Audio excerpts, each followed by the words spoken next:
Affairs, which is supported by the Wexler Family Foundation, part of the Jerusalem Center team that we have put together here. We have a very unique opportunity today, and that unique opportunity is the presence of Ileana Ros-Lehtinen, a member of Congress in the 18th Congressional District in Florida. A little bit of background on Congresswoman Ileana Ros-Lehtinen, I think, is worth going into detail on. She was forced to flee with her family from the communist regime of Fidel Castro and became the first Hispanic woman and first Cuban American ever elected to the United States Congress. She is also the ranking member on the House Committee on Foreign Affairs. That means Congresswoman Ros-Lehtinen is from the Republican Party. When the Democratic Party has control of the Congress, the highest level person from the opposition is called the ranking member. While serving in this role, Ileana has tirelessly been an advocate for the advancement of human rights across the globe. You could understand that from her background, as well as continuing to be a strong voice in opposition to Castro's communist regime in Cuba. This marks a long involvement in foreign affairs, having previously served as senior member of the International Relations Committee. She was a chairperson of the subcommittee on the Middle East and Central Asia. That's when I came to you with the Defensible Borders. The subcommittee on Africa, the subcommittee on international operations and human rights, and vice chair on the subcommittee of the Western Hemisphere. Ileana Ros-Lehtinen, along with Tom Lantos, anchored and got congressional approval for the Palestinian Anti-Terror Act of 2006, prohibiting the transfer of aid and official talks with the Hamas government, until President Mahmoud Abbas declares the PA is no longer ruled by a terror group. The bill denies Hamas U.S. entry visas.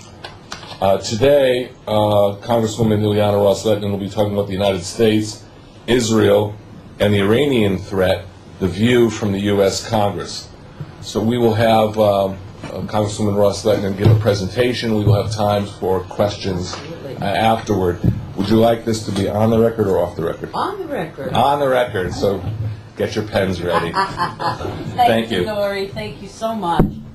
Thank you. It is a pleasure to be here in the center. Thank you, Dory, for that wonderful presentation. I've had the honor of hosting the ambassador several times in Congress, as he's given us briefings on many of his publications, and I look forward to having him back with us when he talks about one of their latest publications, Iran's Race for Regional Supremacy. And like we had talked about in the beginning, this map says it all. Iranian political military involvement across the Middle East and South Asia.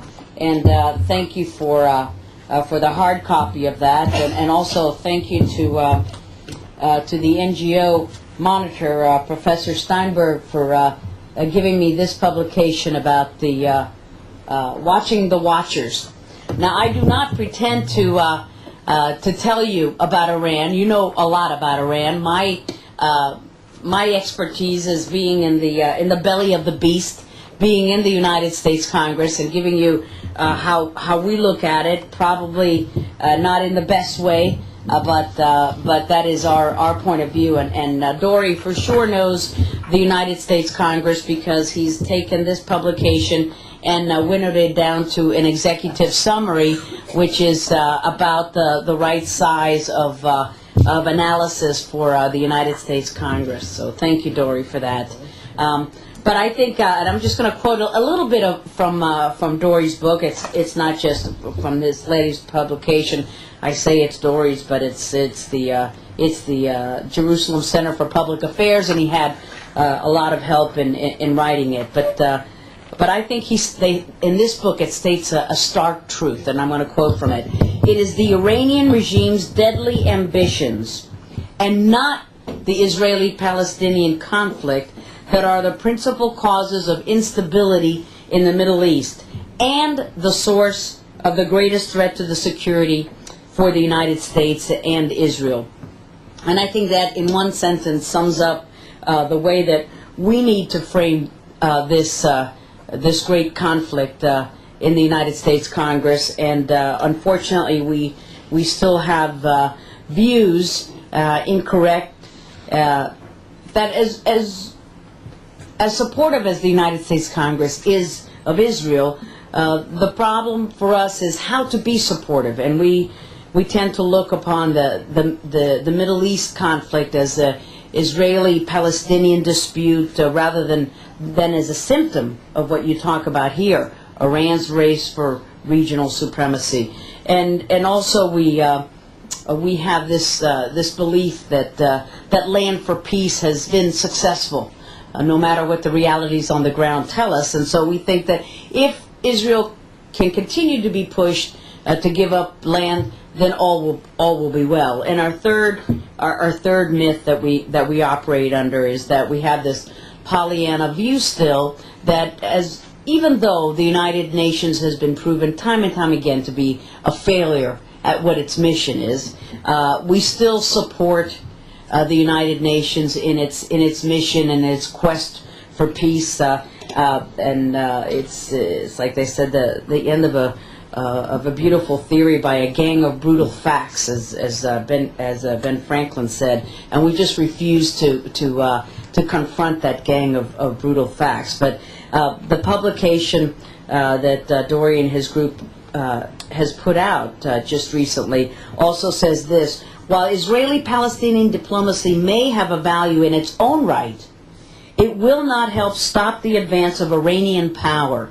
Indeed, if the Israeli-Palestinian channel is mishandled, it can even facilitate Iranian expansion and that of its proxies. So I agree with that point of view. Does most of the Congress agree with that point of view? I think that they will come around to understanding that is in fact true. And your co-author has underscored that the best way to stop Iran from obtaining nuclear capability is to impose strong sanctions on the regime, and to do so now. The United States has taken strong proactive steps when it comes to sanctions, because many of us in Congress have indeed recognized the threat posed by Iranian regime, and we have worked to ensure that our fellow members understand the consequence of doing nothing or too little to stop it. And that is expressed in legislation that we have passed. The ILSA, which is the Iran-Libya Sanctions Act, passed in '96, imposed sanctions on foreign companies investing in the energy infrastructure in Iran in an effort to undermine the strategic threat posed by Iran, cutting off investments in its petroleum sector, denying the regime the economic lifeline that it needs. But legislation like ILSA, which has been strengthened and retitled as the Iran Sanctions Act, paved the way for similar legislation such as the Iran, North Korea, and Syria Non-Proliferation Act, and the Iran-Iraq Arms Non-Proliferation Act, and then the Iran Freedom Support Act. So the combination of all of this legislation dealing with U.S. sanctions relating to Iran has hindered, we do believe that it has had some positive effect. It has hindered Iran's ability to attract capital, to attract material, the technical support for its petroleum sector, and has created an extensive and growing financial difficulties for the regime.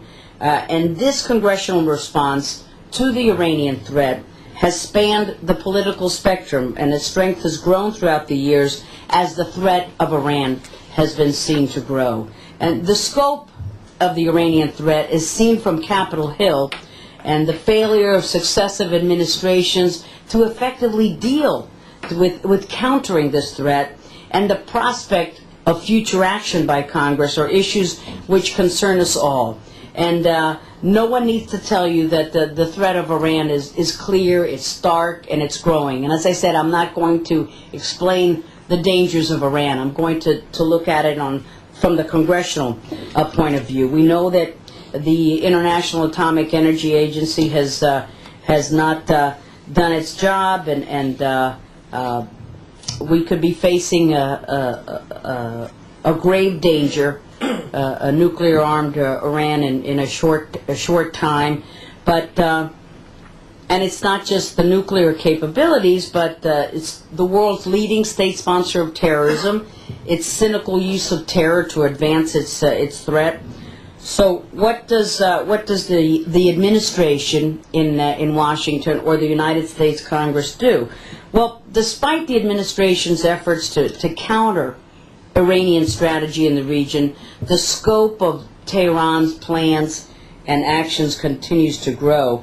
And I think that the key part of this is the limited vision of the administration. And I say this as a Republican, and obviously President Bush is a Republican, but I believe that we have failed to adequately recognize or address what appears to be a strategy by the regime in Tehran to use its Islamic terrorist proxies not only throughout the region, but in places right in our backyard of Miami, Latin America, when we had the EMEA bombing in Buenos Aires, Argentina, of a Jewish community center. So we've seen the presence of Tehran in Latin America and Africa, and the Islamic Republic may very well decide to use these new footholds to destabilize other states and to launch terrorist attacks against U.S. interests. And not only is the EMEA bombing one of the examples, but there's so many. And the failure of the United States administration to confront the Iranian threat is not now with this administration. It goes back to previous administrations, and I don't need to tell you about that history. You know it all too well, with Warren Christopher, former Secretary of State, in '95.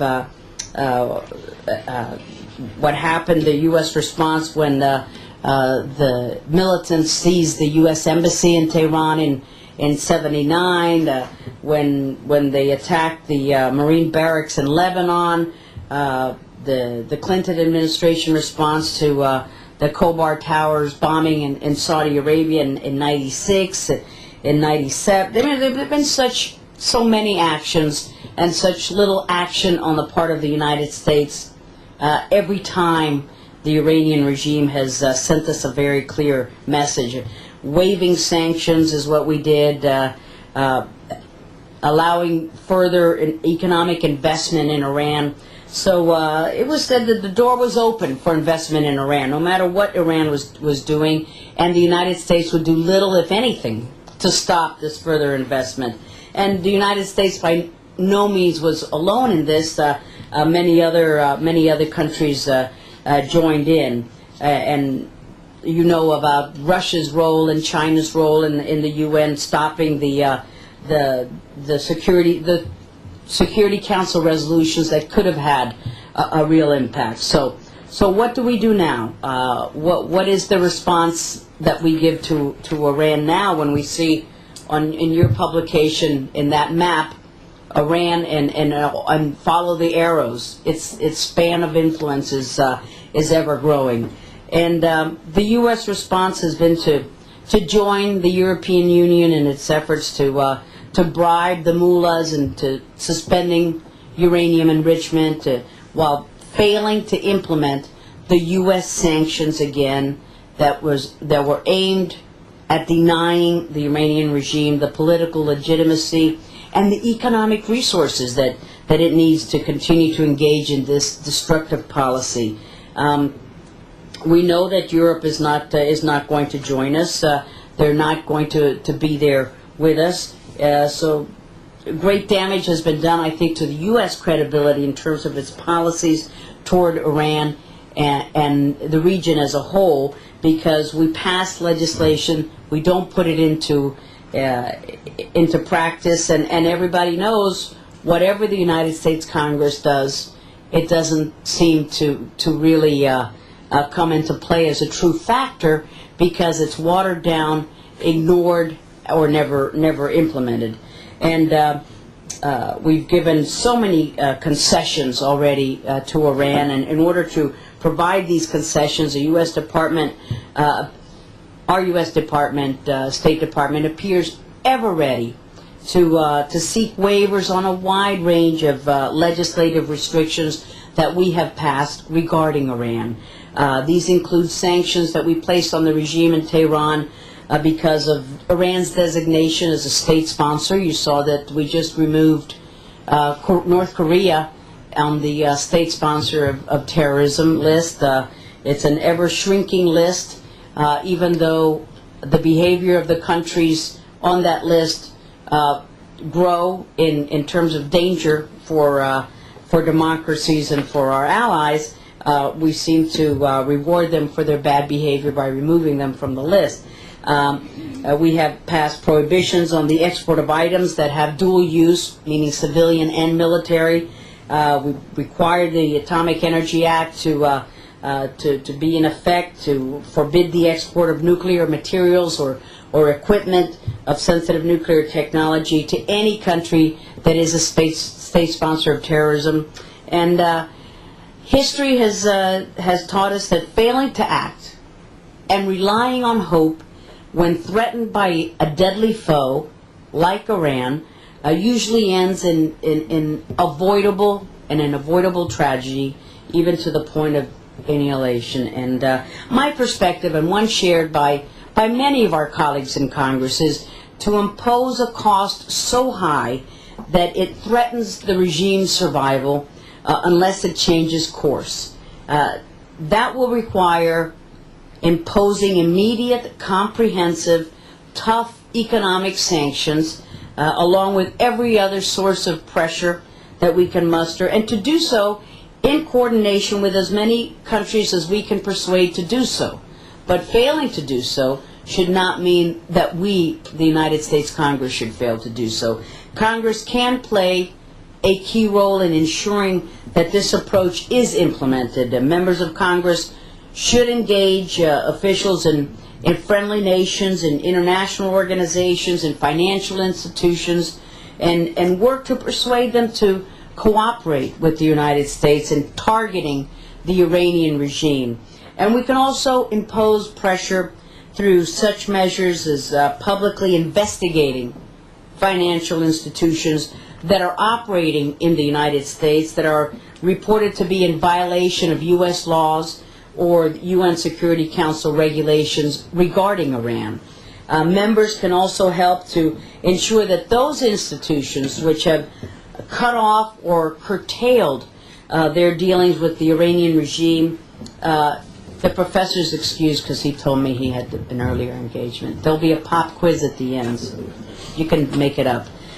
Curtailed their dealings with the Iranian regime, including refusing to issue new letters of credit to Iranian businesses, and we should reward these initiatives.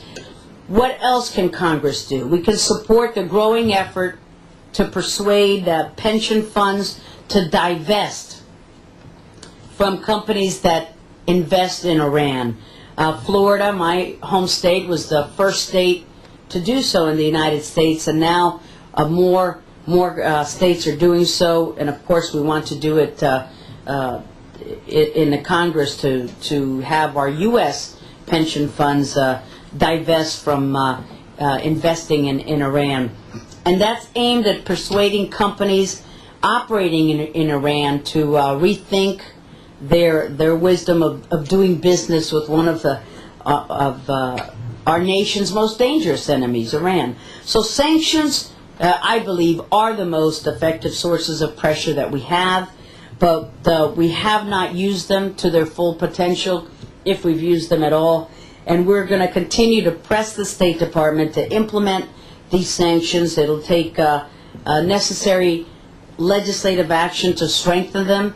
And while Secretary of State Rice has repeatedly stated that she's not hesitant to sanction, actually the reality is that the United States has not once sanctioned a foreign company that, in violation of the Iran Sanctions Act, have invested $20 billion or more in Iran's energy sector over the past decade.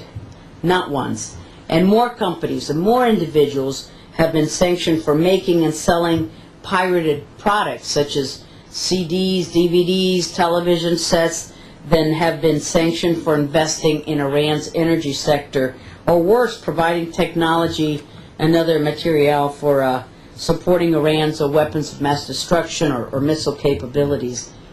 And countries such as Russia, which are directly contributing to Iran's nuclear missile program, are being rewarded right now, this very week, with what we call the 1-2-3 agreement. That is nuclear cooperations with the United States. That's the section of the Atomic Energy Act that deals with such a program. And Congressman Howard Berman and he's the chairman of the House Foreign Affairs Committee, and I introduced this week a resolution of disapproval against the proposed agreement of the United States with Russia, and I joined Congressman Markey in introducing a bill to prevent the proposed U.S.-Saudi nuclear agreement from ever entering into force. But if sanctions are to be used effectively, they should be applied across the board in order to put maximum pressure on a regime that, to quote the Secretary of State, Robert Gates, is hell-bent on trying to develop nuclear capabilities. We say that, but yet if we say it's hell-bent on developing nuclear capabilities, but what do we do about it? We don't seem to do much. We pass laws that then do not get implemented. So we have new legislation this year that we hope that we'll be able to pass in the Senate. One of the bills that I did with Congressman Tom Lantos right before he passed away, who was the previous chairman of the House Foreign Affairs Committee, is the Iran Counterproliferation Act. It passed the House with a vote of 397 to 16. The 16 thought that it was a prelude to war against Iran, but we haven't been able to pass that yet through the Senate. We have another bill that we hope to get through. We call it the STOP Act, Security Through Termination of Proliferation Act, and it seeks to ensure that nations like the United Arab Emirates do more to ensure that they are not transshipping illegal goods that are coming or going to Iran. So it specifies that with U.S. sanctions against Iran, North Korea, or Syria, that they will remain in effect until the President certifies that each of these countries has verifiably dismantled their missile program. And it also amends previous legislation to apply these sanctions to individuals involved in the transshipment of certain goods. So we have a lot that we can do in the United States Congress. We have done something. We can do more. The problem is putting these laws into effect. And responding to legislation, we see administration after administration have implemented parts of the legislation that they have wanted to, but not followed through. And we believe that the parts of the legislation that the administration has put into effect, they have had positive economic, they have applied a real economic hurt on the Iranian regime, particularly in the petroleum sector. And financing in general has become more difficult for the Iranian regime because of these sanctions. The cost of money has gone up significantly as Iran's credit rating has fallen. Obtaining letters of credit and other financial instruments that Iran needs for international trade has become more problematic. So as a result of these efforts, investors have pulled out of a number of oil and gas deals. So the sanctions can have effect. Absolutely, they are having an effect today. But more can be done. Action taken by Congress with the help of our allies is very much needed. let's see what happens with the elections coming up. What will happen? What will be the fate of a lot of this legislation? Because we're not done yet. To quote one of our patriots, Thomas Jefferson, he said, "The price of liberty is eternal vigilance, and the price of survival is as well." And with your help, our strong ally Israel, I believe that we can maintain that vigilance, and I am sure, and I am optimistic, not only that we will survive, but we will prevail, and we will prosper, and we will do so together, Israel and the United States, no matter who's the president, no matter who controls the House, no matter who controls the Senate. Thank you so much, Dory. Thank you for the opportunity. Love to have some questions. Thank you. That's on. Okay. Congresswoman Ileana Ros-Lehtinen has agreed to take some questions. The floor is open.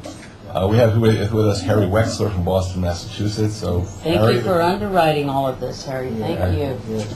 Well, we're doing it because we're hopeful that results will come.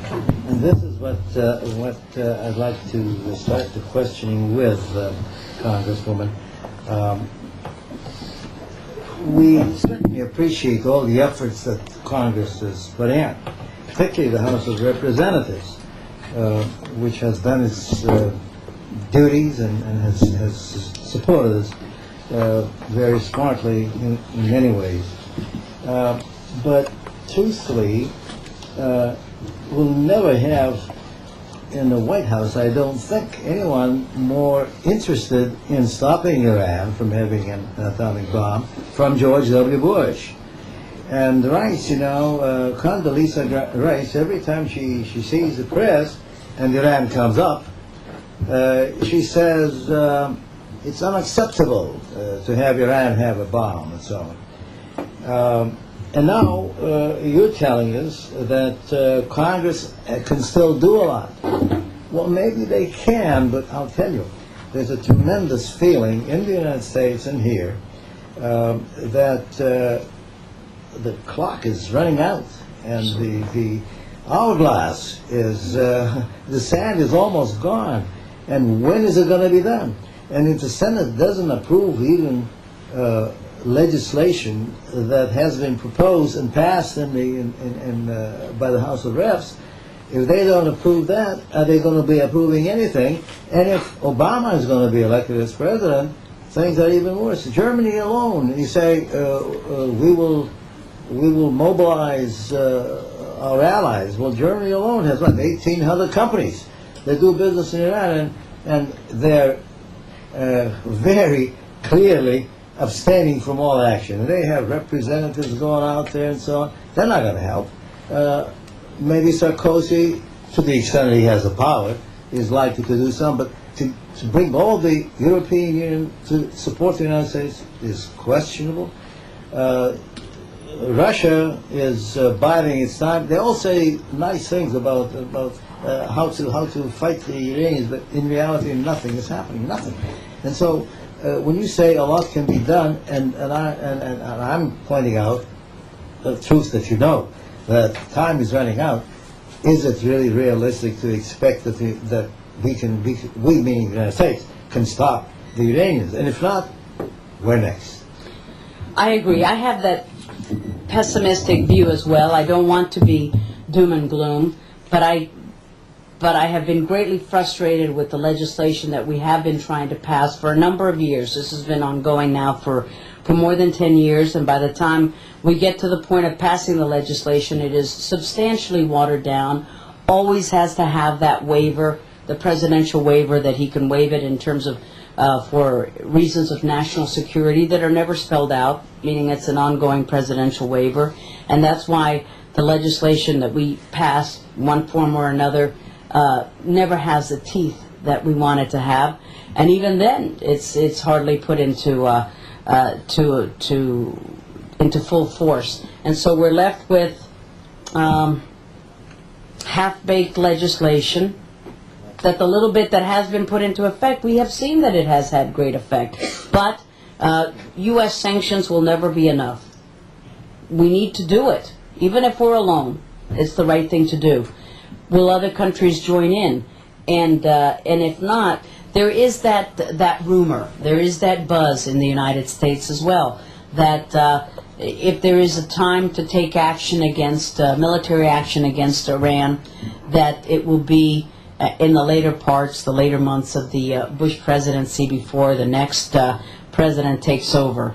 I'm not sure that is correct. I think that there has been continuing military involvement between the United States and Israel for a long time. New programs, new military programs that are being put into place to make sure that Israel has the right to defend herself, and not necessarily that we will be in a military action with Israel against Iran. I do not foresee that, but many individuals do. Were that to happen, I would be standing by Israel's side. So many members would, but I do not foresee that happening.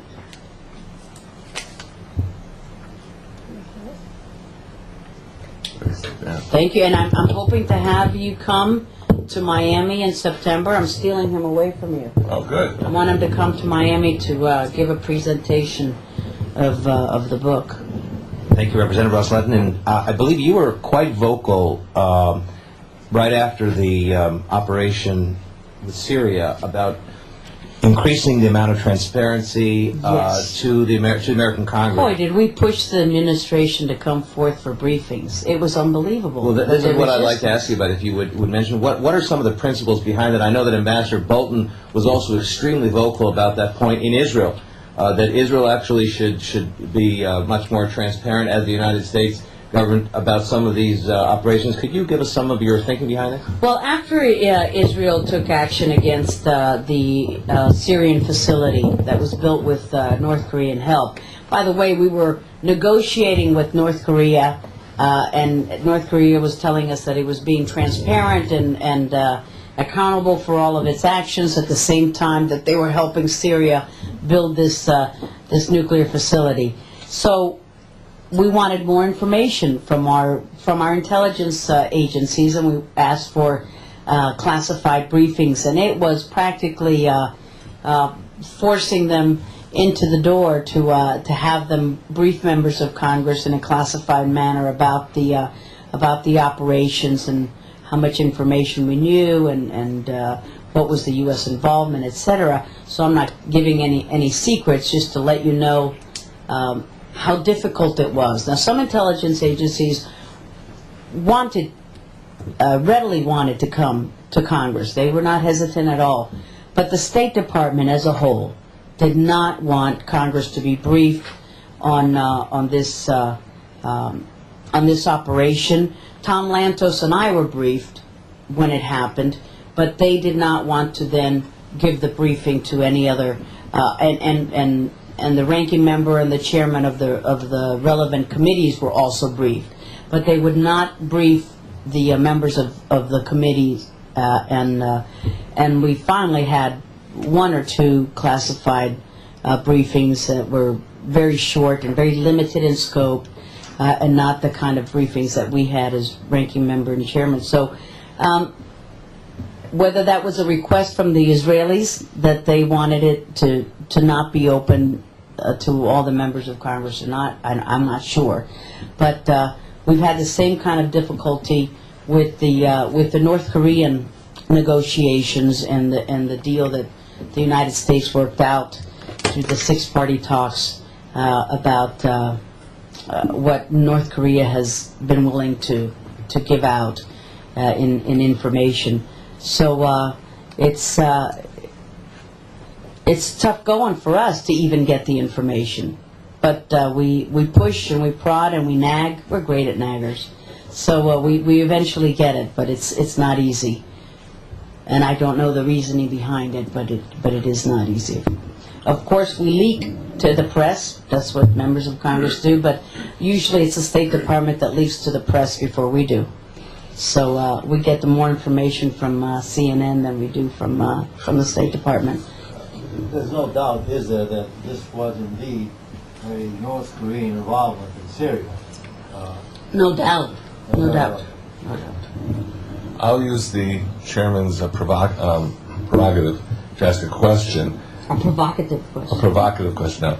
The Jerusalem Center actually was involved over the last year and a half in an effort to get people thinking about legal measures against the president of Iran. It started about a year and a half ago when a member of Knesset, Danny Neve, came to my office and said, tell me, when Ahmadinejad says that Israel should be wiped off the map, is that a violation of any international law or any international convention? So we put together a legal team here made up of people from our state prosecutor's office, our formerly members of the state prosecutor's office, formerly legal advisor of the foreign ministry, and we put together a legal analysis on the violation of the Genocide Convention by Ahmadinejad. It turns out the Genocide Convention from 1948 has a clause in it which says that incitement to genocide is a crime under international law. Now, we had two outside people who helped us, who we didn't put their names on the study. One was Irwin Cotler, the former Attorney General of Canada, who actually used the Genocide Convention against Hutus who were hiding out from Rwanda, hiding out in Canada. And we had Alan Dershowitz giving us some advice as well. Justice Weiner in the back, it was the principal author. Justice, can you stand up for a second, of the study. Thank you. The study was brought, you should know. And I've got another gentleman you should add. My husband, Dexter Lehtinen, is the former U.S. Attorney for South Florida, so Oh, good. brought General Noriega to trial and from Panama, so put him on your legal team. Legal Eagle. I gave him the studies already, but what I wanted to point out was this.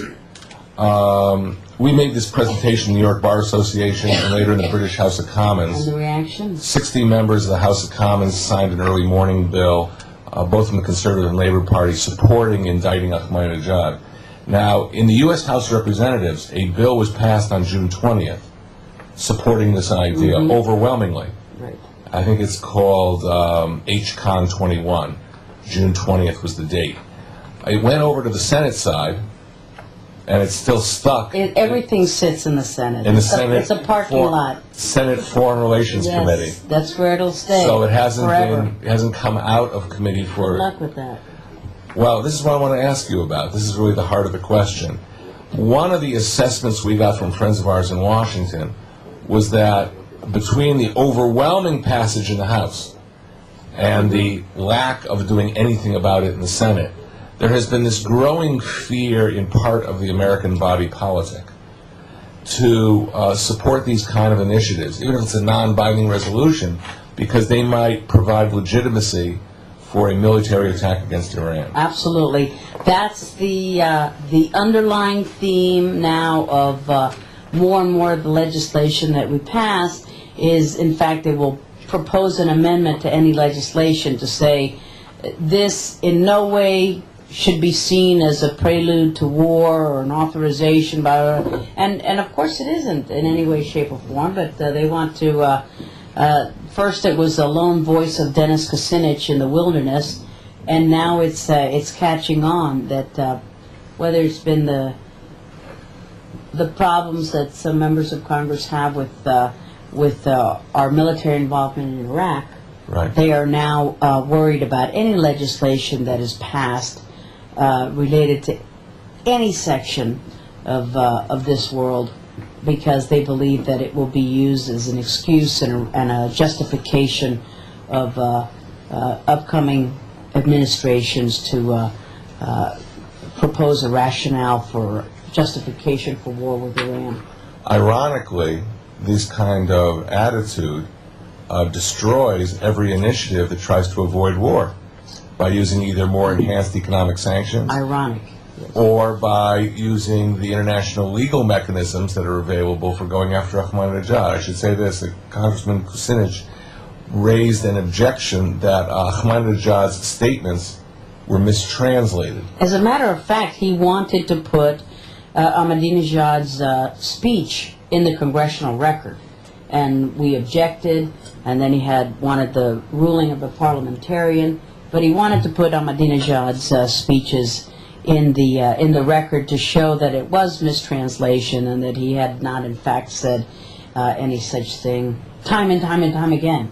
Well, part two of our work here is after we read his statement and the fight that existed in the House about putting in the congressional record his statements, we put together a team here of people who were Persian speakers, and they went over his statements. And we have now just released last week a very important study, very brief but very powerful, which looks at Ahmadinejad's statements, gives you the Persian and transliteration. Beautiful. Looks Love to at have it. how Iranian bloggers understood what he said, looks at posters and all kinds of public signs in Iran and how they interpret what he said. So it's pretty clear. They're not talking about regime change, they're talking about physical destruction.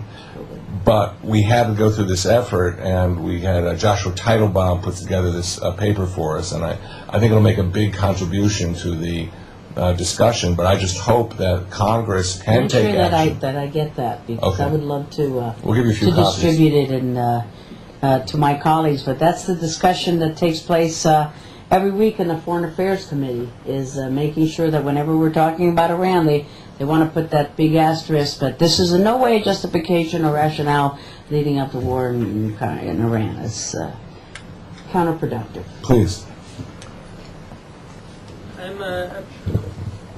I'm Richard Macha from the Czech Embassy. I'm a NATO defense advisor in the state of Israel.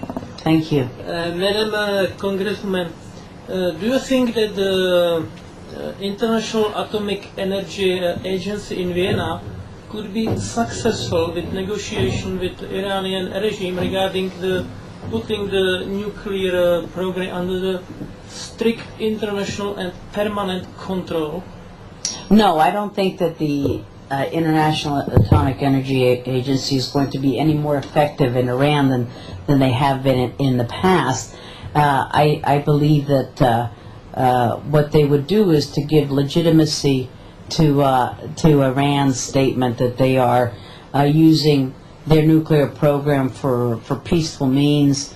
I don't think that they will ever have the true access, unfettered access, and access that is unannounced. And by this time, Iran has been wise enough to put some of their operation underground, or like in North Korea has done, put it somewhere else, so to allow the inspections to take place, and then they would say, well, we can't find it in North Korea, we can't find it in Iran. Do we need a mechanism like the agency? Perhaps, but I'm not sure that I am not convinced that that they will see Iran's operation as anything but for peaceful purposes, because we want to see what we want to see. And al-Bardi, I don't think, has really opened up his eyes to what that threat is. So I what is that, to put it? Putting it mildly, yes. But and I think that's part of what I was saying in the beginning, that's part of the U.S. Congress's belief in international agencies like the United Nations. In spite of all of its failures, we still believe that the UN is helpful, and the IAEA, in spite of all of its failures, we still believe that it is a useful organization, and I think it's a shame because they don't do the full inspections unannounced that we would like for them to have, and they don't have the manpower to do it, and they're dealing with tricky individuals, and they have too much faith in those tricky individuals. Please. Jean-Michel Rittner, Interpress. I wanted to ask you referred to the economic pressure. Iran is a fourth producer of gold, of oil of oil, and is making about 100 billion a year. So do you think any economic sanctions can have an effect really on the authorities there? Well, of course, if the United States is the only one acting, and we're the only ones with economic sanctions, and we don't have the support of other countries and the financial institutions and and the whole mechanism that it takes to put sanctions in place, they will not be as effective as they should be. So acting alone is not as good as acting internationally, but I think that it's important for the United States to make a moral statement, to treat this as part of our foreign policy, that we will not be dealing with pariah states, we will not be helping states fortify themselves that will then be a danger to our own national interest and to the interest of our allies such as Israel. So we should not be facilitators, we should not be enablers, even if other countries do not join in. Granted, we would have a far bigger stick if other countries joined in, but it is a multi-billion, gazillion organization, and our sanctions target only this much, but it is this much, and it is having an impact. We want more help, but if we don't have more help, we as a nation will put our stick there and say, this is where we stand, this is our moral objection, and it manifests itself through economic sanctions. I wish we could do more, but we're limited by international law and what we can do. But we've had a lot of subsidiaries who are doing work using, I mentioned the UAE and other places to get around the sanctions. So we want this bill, the new bill that we filed, to see how we can clamp down on that. Is it all we can do? No, but it's probably all that we are able to do within the confines of the political realities of the United States Congress today. One more question. Dory, thanks for letting me get this in, because this is hot off the press. I introduced myself when I came in, Eli Garfur. You said oil. The Israeli correspondent for Nikkei, which is a very important paper in Japan, and maybe you've caught me wiring back and forth with my desk as we speak, because you're quite famous in Japan, in case the people in the room here didn't know. I have to read what my colleague just sent me. She is a powerful congresswoman from Cuba, but for some reason the most pro-Israel member of Congress, along with Eliot Engel. They work hand in hand in sanctioning Syria and Iran. She's a friend of Japan, and that she sanctions North Korea too. That's right. You know, one of the things that Japan has been worried about, before you get to your question, is the issue of the abductees that has not been dealt with, and that's why that's one of the reasons that we objected to the recent deal just last week with North Korea, removing sanctions, removing them from the terrorism list. They went from, they went from the axis of evil to Mr. Rogers' neighborhood in a matter of a few years. It's like lightning speed, even though they did not change their behavior at all. And they have not been, they have not fully accounted for the Japanese abductees, and we're not forcing them to, which is a real shame. Shame on us for doing so. But go ahead. In the spirit of me just reading messages and addressing that, I do appreciate this opportunity to ask you, as somebody who's quite well versed on Israel, the Middle East, and some of the problems surrounding Israel's neighbors, and at the same time quite well versed on Japan and some of the problems that Japan suffers in their region with their neighbors. How can you explain my ongoing battle with my colleagues for time immemorial, that when Iran and North Korea are working together, that this necessarily doesn't mean that our fears of Iran are misinterpreted or perhaps overreacting, while their fears of North Korea are legitimate, while at the same time, I was just looking for another one, I'm not going to read anymore, I'm going to have to go off the top of my head, that a team of Iranian journalists were just in Tokyo last week, meeting with our paper, saying that they're angry, and this is along with an Iranian diplomat from the embassy in Tokyo, that they're quite angry at the West's misinterpretation of what they call or refer Ahmadinejad as the car mechanic, and that he doesn't, this is all refuted in this, that we were just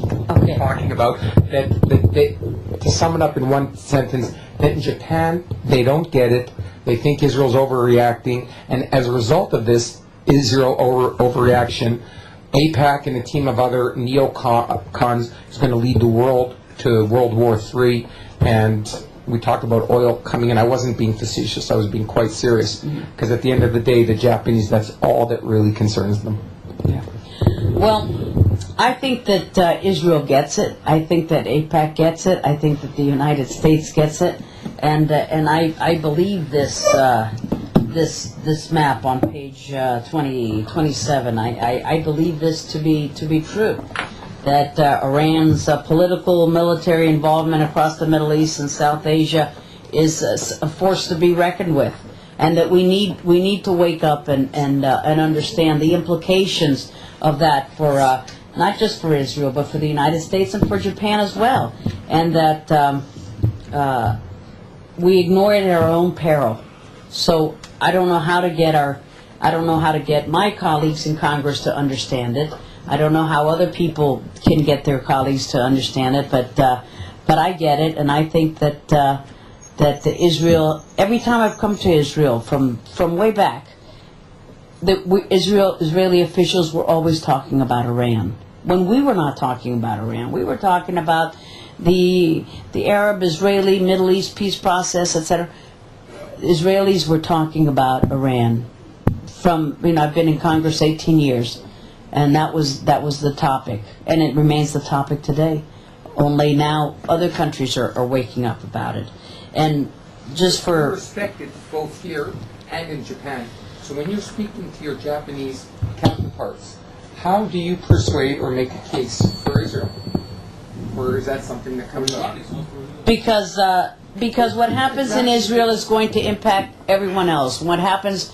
Iran is a problem for everyone, and all of these countries who are making economic bargains and agreements with Iran, they won't be worth the paper they're printed on. Iran is only after Iran's own political and military and ideological domination, and will use allies for their own ends, and will never give a second thought about ripping up any.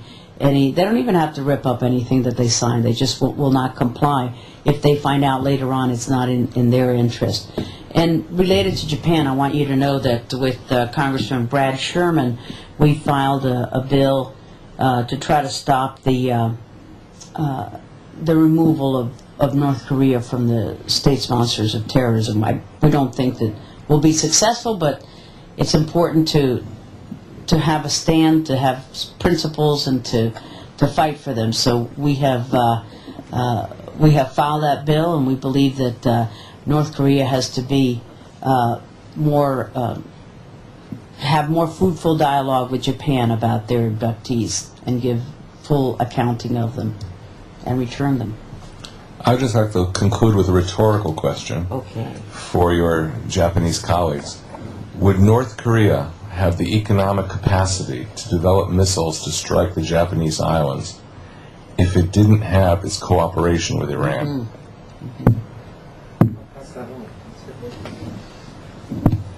The extent of involvement of Iran with other countries will be seen in the future more and more. Okay. I want to thank... Who would have thought North Korea and Syria? Of course you did. Well, the world is getting... I think Ambassador Bolton did. Yeah. Thank you so much. Thank you. It's a real honor and a pleasure. Thank you. And if you don't have my card, I'd like to give that to you. We're having a 2-for-1 sale here. And I look forward to having you come, and also the Watcher of the Watchers.